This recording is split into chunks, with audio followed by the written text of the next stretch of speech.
신앙의 상징이자 왕관의 가장 높은 곳에서 빛나는 절대 권력의 표상, 그리고 주요 화폐이자 아름다움을 뽐내기 위한 유혹의 도구, 바로 주얼리, 보석입니다.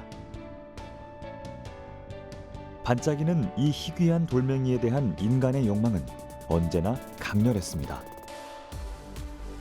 보석은 역사의 곳곳에서 위험하고도 은밀하고 치명적인 아름다움을 발산했죠. 자신을 찾아낼 인간의 강렬한 욕망을 기다리면서 말이죠. 그리고 이 많은 욕망들이 얽히고 설킨 놀라운 결과물들.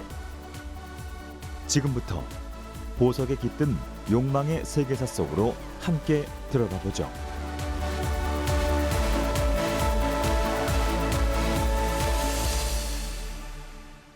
인류는 태고로부터 이 빛나는 광물을 귀중히 여겼습니다.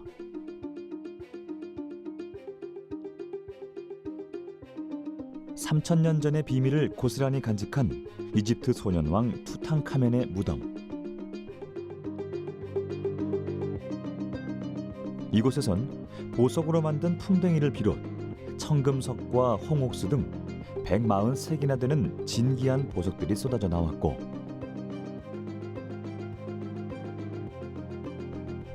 문명의 발상지인 메소포타미아 각지의 유적에서도 청금석과 터키석이 발견됐습니다. 고대 인도에서는 루비를 몸에 지니면 건강과 부가 깃든다고 믿었죠. 보석은 인류의 역사와 함께 성장을 하였는데요. 라틴어로 장신구를 뜻하는 단어 주얼, 보석은 역사적으로는 왕이나 귀족 등 높은 신분을 나타내는 상징물로 사용이 되었고요. 또 문화적으로 봤을 때는 점점 예술적인 감성이 깃들면서 보석을 사용한 장신구들 자체가 예술 작품으로 발전을 하게 됩니다. 보석을 소재와 장신구를 합쳐서 얘기를 한다면 역사적으로 또 종교를 상징하거나 실용적인 도구로 같이 쓰였습니다.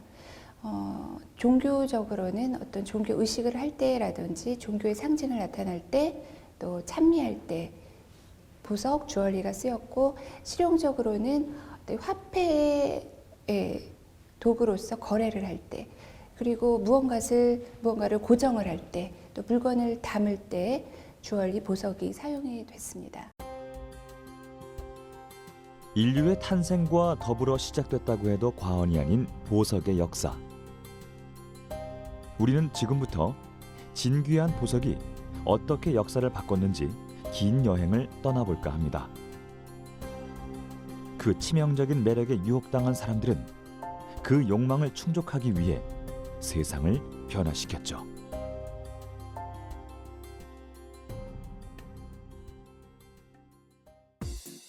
(2013년) 뉴욕 타임즈에 신기한 연구 결과가 실렸습니다. 아름다운 물건을 보면 손의 움직임을 관장하는 소뇌에 자극이 간다고 합니다. 아름다운 것에 사람의 몸이 실제로 반응하는 거죠.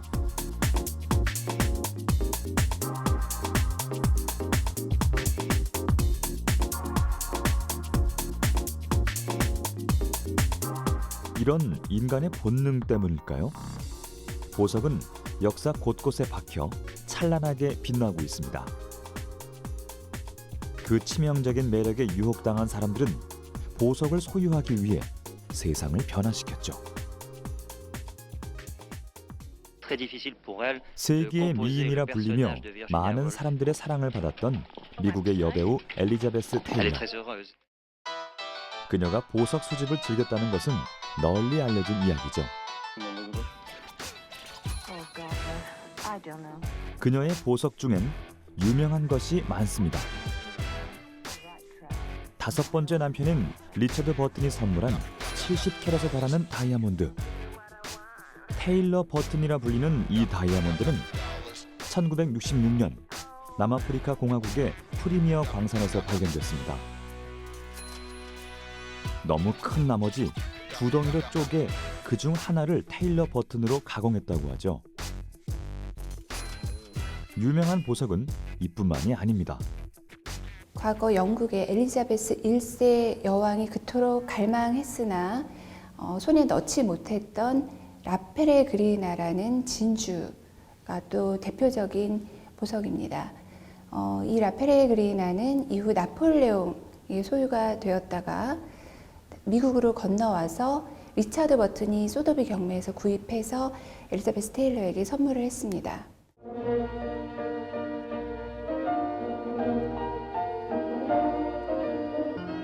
생전에 그녀는 보석 종결자라고 할 정도로 각종 보석류의 수집을 즐겼습니다.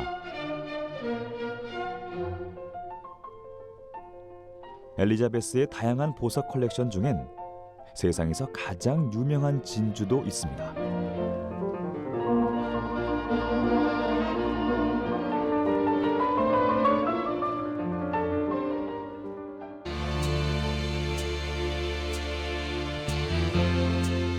완벽한 서양배 모양의 커다란 천연 진주.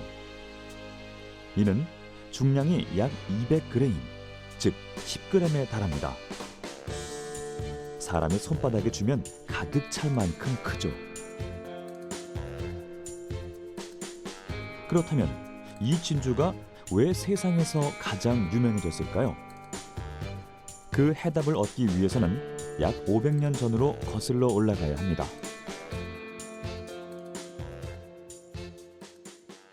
라페레그리나는 달걀 사이즈 정도 크기의 진주인데요. 1513년경에 파나마의 한 노예에 의해서 발견이 되어졌고 그 후로 진주는 스페인 왕실의 소유가 됩니다. 당시 스페인 국왕이었던 펠리페 2세가 영국과의 동맹을 맺기 위해서 그 진주를 청혼 선물로 메리 1세에게 주며 둘은 결혼을 하게 되는데요. 메리 여왕은 이 선물을 매우 마음에 들어해 청혼을 기쁘게 받아들였고 이렇게 에스파냐와 영국의 동맹이 이루어졌습니다. 그런데 라 페레그리나에는 많은 상징적 의미가 담겨져 있습니다. 펠리페 2세는 진주 위에 커다란 사각형 다이아몬드까지 달아 선물할 정도로 결혼 선물에 신경을 썼죠. 단지 사랑하는 신부를 위한 배려였을까요? 그 속에는 더 큰 의미가 담겨져 있습니다. 당시 진주는 아주 희귀한 보석이었고 채취하기가 어려웠기 때문에 에스파냐 입장에서는 라페레그리나를 선물함으로 인해서 에스파냐의 부와 권세를 과시하고픈 그런 욕망이 강했습니다. 콜럼버스와 그 에스파냐 왕실이 맺은 계약에 의하면 신대륙에서 나오는 그런 이익의 20%를 왕의 소유로 한다고 그렇게 계약이 되어 있었기 때문에 펠리페 2세는 이런 신대륙에서 채취한 많은 진주로 그 나라의 부를 과시하려는 의도를 계속 가지고 있었습니다. 그래서 메리 여왕과 화려하게 올린 결혼식 이후에는 런던 거리에 금으로 가득 찬 에스파냐의 수레가 행진하게 하는 등 에스파냐의 부와 또 권세를 과시하는 데 이 보석과 금 등을 많이 활용을 했습니다. 인류가 도구를 사용하기 시작한 이후부터 진주는 언제나 값진 보석으로 취급됐습니다. 가장 오래된 보석이기도 하죠.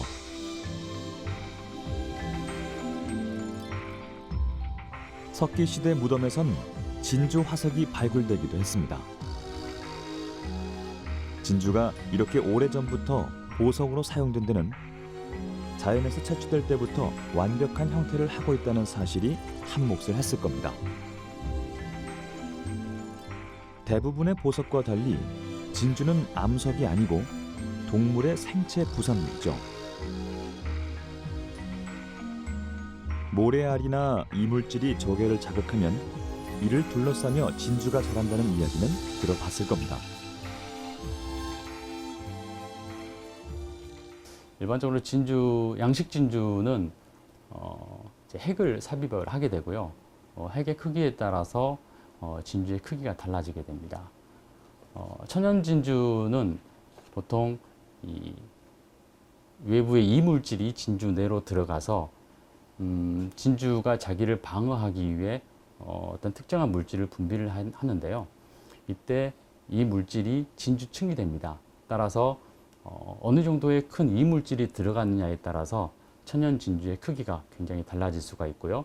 이 물질의 모양에 따라서 나중에 형성되는 진주 모양도 굉장히 달라질 수 있습니다. 진주의 단면을 현미경으로 확대해서 살펴보면 외투막으로부터 콘키올린이라는 단백질과 탄산칼슘의 층이 수백 겹 이상으로 차곡차곡 쌓여 있습니다. 진주의 아름다움은 이 구조와 관련이 깊죠. 빛이 진주와 만나 미세한 수백만 개의 틈 속으로 파고들었다 다시 분산되는데 이 때문에 진주는 무지갯빛으로 밝게 빛납니다. 진주는 탄산칼슘 진주층이 층층이 쌓여 있는데요. 이 진주층은 탄산칼슘으로 이루어져 있습니다. 이 여러 겹으로 된 탄산칼슘에 빛이 입사가 되게 되면 일부는 반사를 하게 되고요. 또는 내부로 굴절을 하게 됩니다. 이런 반사와 굴절이 계속적으로 반복을 하게 되면 빛의 간섭 현상이 일어나고요. 이런 빛의 간섭 현상은 보는 위치마다 다양한 색, 아름다운 색상이 나타나게 됩니다. 이 원형의 아름다움은 오래전부터 칭송받아 고대 서아시아 지역에서는 수천 년 동안 진주가 여신이 흘린 눈물이라는 믿음이 전해져 왔고 여성 신성에 대한 원형적 상징으로 다양한 예술가들의 영감의 원천이 됐습니다.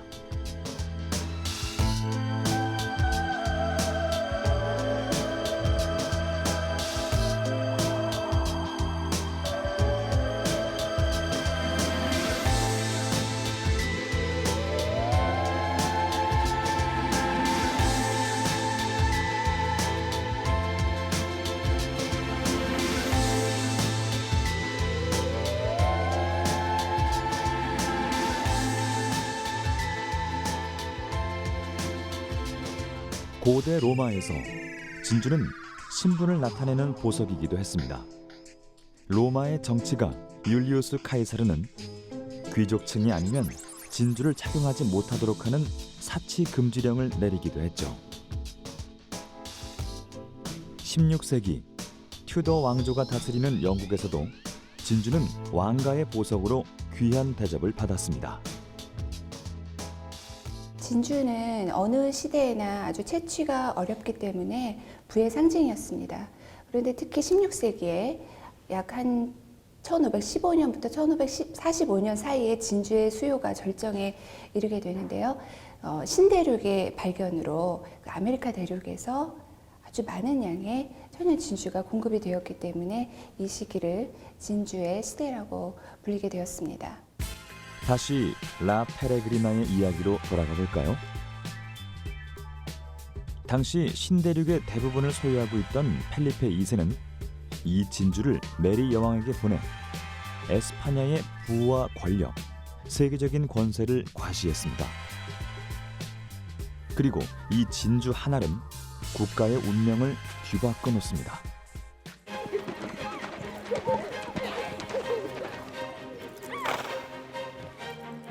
메리 여왕보다 라 페레그리나를 더 사랑한 사람이 있었으니 바로 그녀의 이복 동생인 엘리자베스. 메리의 남편이었던 펠리페 2세는 엘리자베스에게 첫눈에 마음을 빼앗겼죠. 펠리페는 그녀에게 값비싼 다이아몬드를 선물할 정도로 처제에 대한 애정을 드러냈고 아내가 병상에 누워있을 때 엘리자베스에게 청혼을 하기도 했습니다. 하지만 그녀는 그 청혼을 거절했죠.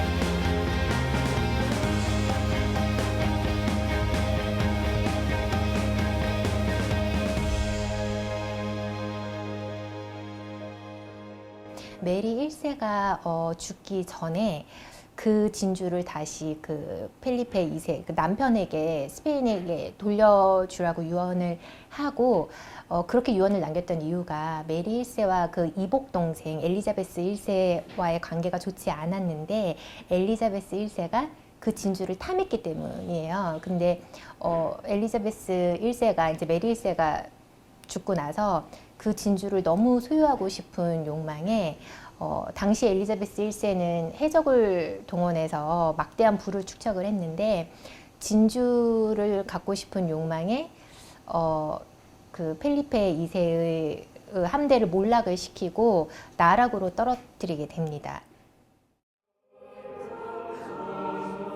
To the north, I present unto you Elizabeth, your undoubted queen. 엘리자베스는 왕위를 물려받은 뒤 평생 결혼을 하지 않겠다는 맹세를 하고 순결함을 나타내는 진주를 자신의 상징으로 삼았죠. 하지만 그토록 원했던 라 페레그리나는 펠리페 2세에게 뺏기게 됩니다. 그녀는 해적을 동원해 막대한 부를 축적, 마침내 무적 함대라고 불렸던 에스파냐의 해군을 침몰시키죠. 이른바 영국의 황금기로 불렸던 엘리자베스 여왕의 시대, 대영 제국의 탄생입니다.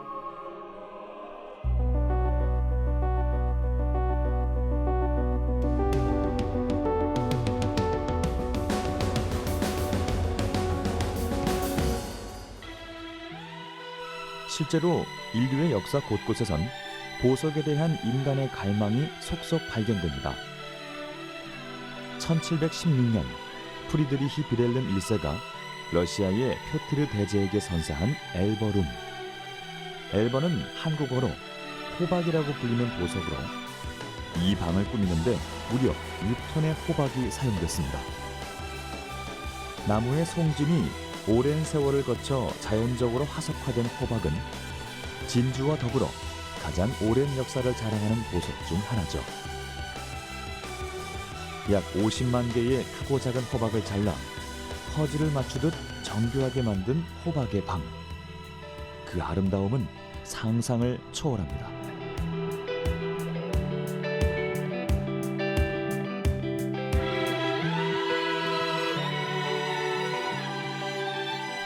가장 강력한 왕권을 가진 자가 소유해왔던 다이아몬드도 있죠. 페르시아어로 빛의 산이라는 뜻의 코이누르.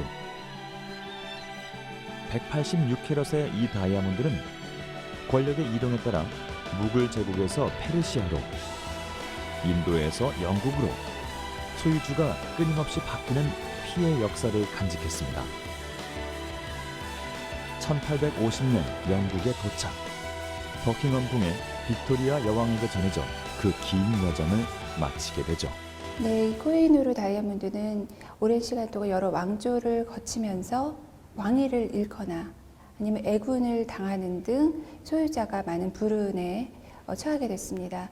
그래서 마지막 소유자였던 영국의 빅토리아 여왕은 죽을 때 유언으로 여자만이 소유할 수 있게 하라. 남자가 소유하면 그의 아내가 착용할 수 있게 그렇게 유언을 남기게 됐습니다. 그래서 그 이후에 계속 여자들에게 이어져 와서 현재 엘리자베스 2세 여왕의 소유로 되어져 있습니다. 저주가 내렸다는 전설에도 불구하고 찬란하게 빛나는 보석을 향한 인간의 욕망을 멈출 수는 없었습니다. 그렇다면 사람들은 왜 보석에 빠져들까요? 그 치명적인 매력과 가치에 대해 이야기해보려 합니다.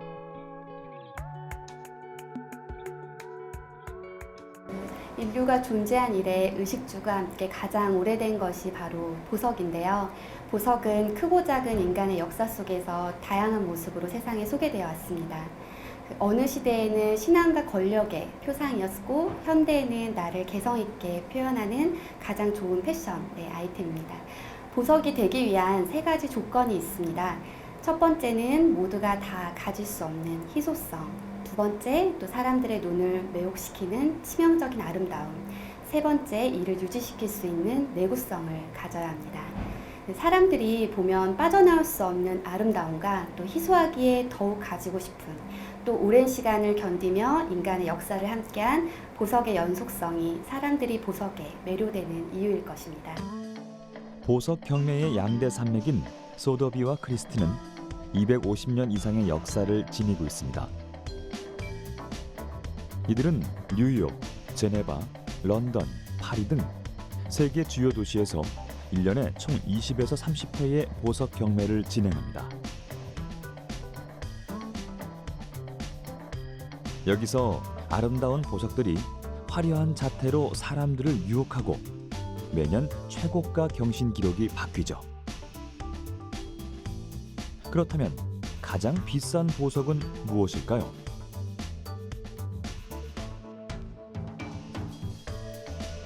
영롱하고 푸른 빛깔, 15캐럿에 달하는 세계 최대의 블루 다이아몬드, 오펜하이머 블루.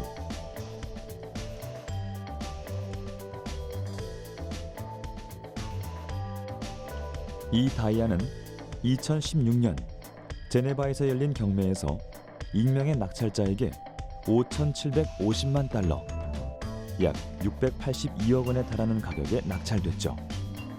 이 금액은 경매 사상 최고가입니다.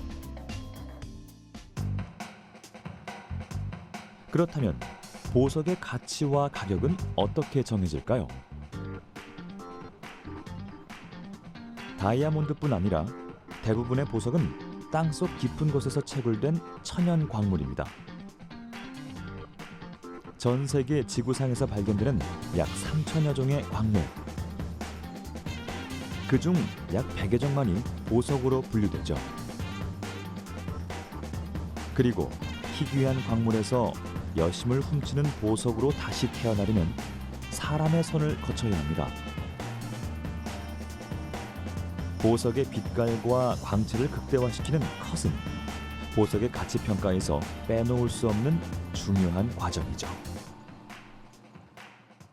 쉽게 원석은 그냥 봤을 때는 길에 이렇게 놓으면 사람들이 알아보지 못하잖아요. 근데 가공을 하고 나면 그거에 대해 진정한 가치가 부여가 되는 거거든요. 그러니까 가공이라고, 원석 가공이라고 표현을 하면 쉽게 해서 뭐라 그럴까요? 가치를 평가해 줄 수 있는 기준점을 부여한다 그럴까? 아름다움을 창조하는 거라고 보셔도 좋을 것 같습니다. 땅속이 아닌 인간의 마음속에서 만들어지는 보석의 가치. 그 반짝임은 갈고 닦는 사람의 몫이겠죠.